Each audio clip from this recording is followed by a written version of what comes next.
রাজনীতিবিদদের উপর আস্থা সৃষ্টি করার দায়িত্ব হচ্ছে রাজনীতিবিদদের। এটা তো আর কেউ করতে পারবে না।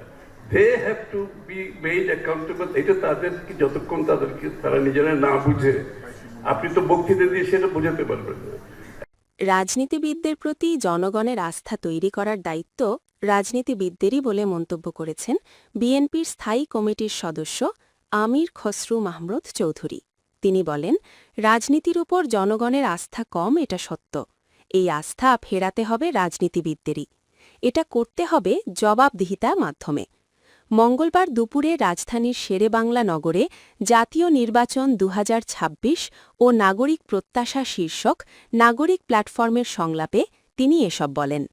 আমির খসরু বলেন, আগামীর বাংলাদেশে যারা জবাবদিহিতা ও জন আকাঙ্ক্ষার বিষয়কে ধারণ করতে পারবেন না, তাদের কোনো রাজনৈতিক ভবিষ্যৎ থাকবে না। জবাবদিহিতা নিশ্চিত করতে পারলে সংস্কার স্বয়ংক্রিয়ভাবেই হয়ে যাবে। তিনি বলেন, গণতান্ত্রিক পরিবেশ বজায় রাখতে সুশীল সমাজের ভূমিকা গুরুত্বপূর্ণ।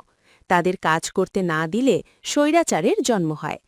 কোনো সরকার একা কোনো সমাধান দিতে পারে না। বাস্তবায়নে অংশীদারিত্বের বিষয় আছে। বিএনপি ক্ষমতায় গেলে বেসরকারি খাত, সুশীল সমাজ ও এনজিও সবাইকে নিয়েই সমস্যার সমাধান করবে।